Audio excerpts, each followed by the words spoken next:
Salut, voyageuses et voyageurs du net, je suis Georges Vernat et aujourd'hui je suis rentré. Voilà. Et je me remets à dire voilà d'ailleurs, comme ça vous êtes certain que c'est bien moi. Je suis rentré donc d'Aveyron pour ceux qui n'avaient peut-être pas suivi les vidéos précédentes. J'étais parti depuis le 11 juillet. Je suis rentré hier dans l'après-midi assez fatigué et aujourd'hui je me suis dit maintenant que je suis revenu on repart pour les vidéos plus régulières, plus quotidiennes pour vous donner du contenu.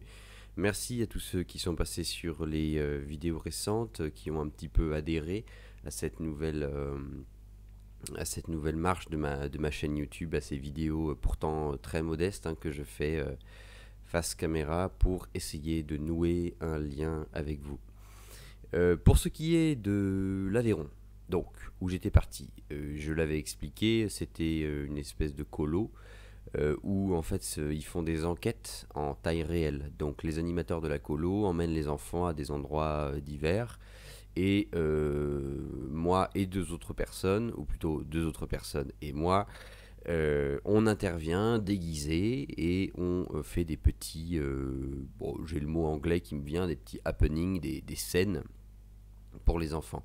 Donc on écrit un scénario, ce scénario il est mis à jour tous les soirs, on en prévient les animateurs, il y a beaucoup de dialogue entre nous pour évidemment se préparer un peu quoi. Et donc quand on fait une scène, on va la veille faire des repérages, on va voilà, voir un petit peu la topographie du lieu, les villes, à la fois nous on visite, les enfants ça leur permet de visiter, et en même temps au détour d'une ruelle, au détour d'un parc, au détour d'une rivière, ils vont tomber sur des personnages et l'histoire continue pendant 2 semaines.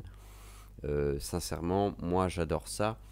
J'ai peut-être pas assez d'ego ou pas assez de, voilà, de flatterie vis-à-vis de moi-même et de mon image pour faire du cinéma. Mais ce genre d'exercice-là, de jouer des personnages pendant 2 semaines avec des enfants, c'est vrai que ça me plaît beaucoup. En plus, vis-à-vis des enfants, ils savent pour la plupart plus ou moins que c'est une histoire, donc c'est vrai que l'investissement émotionnel, on n'est pas à faire des scènes où on va hurler, crier, voilà, ou parler de meurtre hyper violent. Bon, on est sur quelque chose de plutôt bienveillant, donc c'est chouette.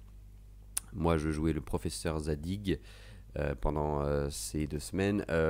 Donc un type un petit peu dingo qui voyage dans le temps, qui voulait aller dans le futur, qui s'est retrouvé coincé dans le passé à la place. Et ensuite, les deux autres acteurs jouaient donc une peintre avec qui j'avais eu une romance avant, et puis qui en fait allait aider les enfants à me retrouver. Et puis en fait, qui s'avère par la suite être un personnage beaucoup plus complexe que ce qu'il n'y paraît. Qui va simuler un cambriolage, qui va faire accuser sa sœur jumelle, enfin, personnage très intéressant qui était donc euh, essentiel à l'histoire. Et puis le troisième personnage qui était un autre acteur que donc ma compagne et moi on connaissait pas.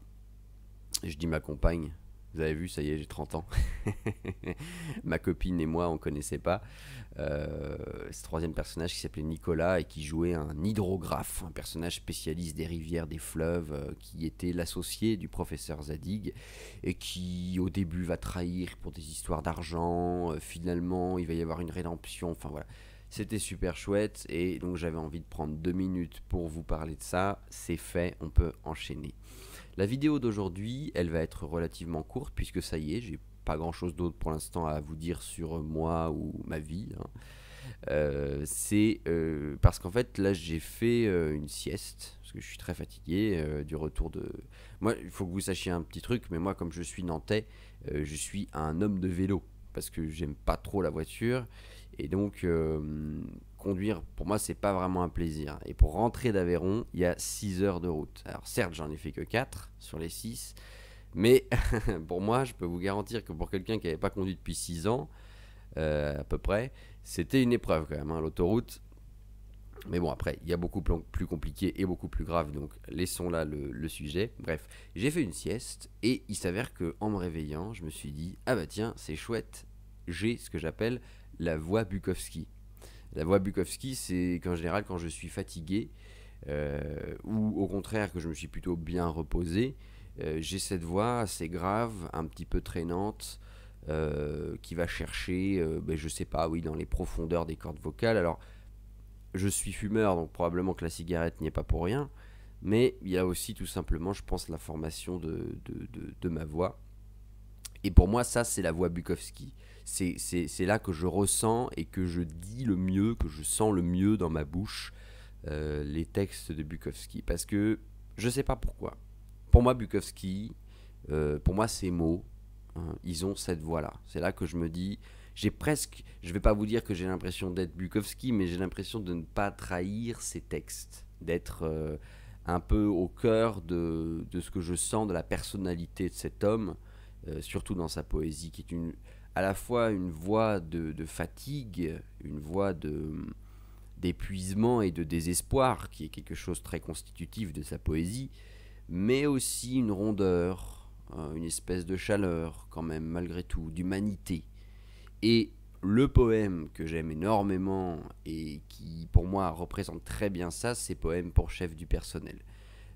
C'est une des vidéos d'ailleurs qui a eu le plus de vues, hein, je crois, sur ma chaîne, parce que justement c'était un jour où j'avais la voix Bukowski, où j'ai pris le livre et j'ai mis mon cœur dans ce que je lisais, j'ai mis mes tripes dans ce que je lisais, et c'est ce que je vais essayer à nouveau de vous faire aujourd'hui en live. Un vieil homme m'a demandé une cigarette, et je lui en ai donné 2 avec précaution. Je cherche du boulot, je vais me mettre au soleil pour fumer. Il était presque en loques, au bord de la rupture, et s'appuyait contre la mort.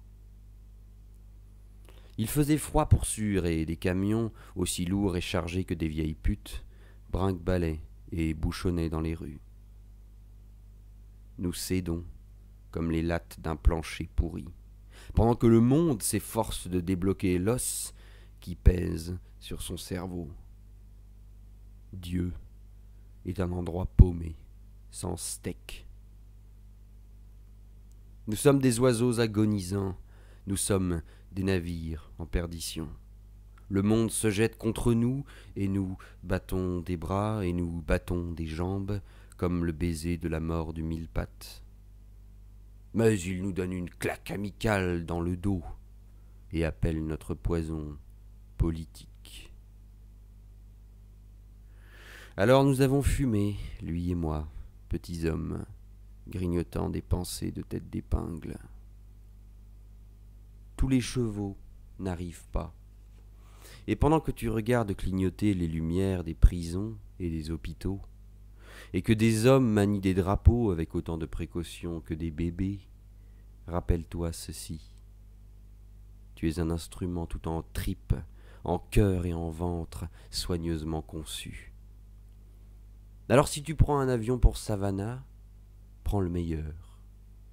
Ou si tu manges du poulet sur un rocher, choisis un animal bien particulier.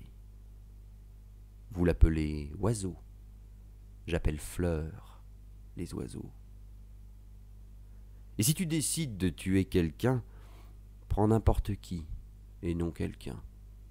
Certains hommes sont constitués de parties plus spéciales, plus spécieuses. Si tu tues quelqu'un, évite un président, un roi ou un type derrière un bureau. Ceux-là ont de célestes longitudes, de lumineuses attitudes. Si tu te décides, prends-nous, nous qui attendons en fumant le regard sombre. Nous sommes rouillés de tristesse et fiévreux, à force de grimper à des échelles cassées. Prends-nous, nous n'avons jamais été des enfants comme les tiens. Nous ne comprenons pas les chansons d'amour comme ton amoureuse.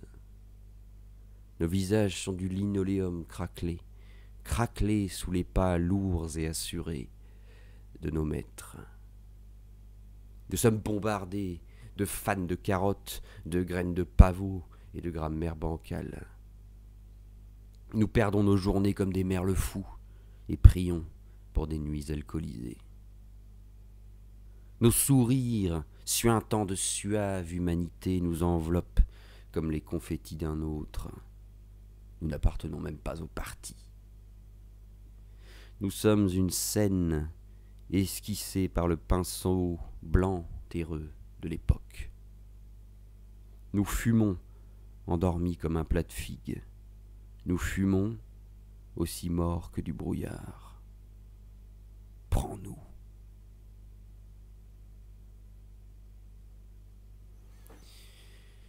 J'espère que cette lecture vous a plu. Pour les connaisseurs de Bukowski, vous pourrez constater que je ne lis pas le poème entier. Alors, je sais que pour certains, ça va être une hérésie, mais je pense que ça fait partie aussi de ma licence poétique en tant que lecteur, en tant qu'auteur, en tant que poète moi-même.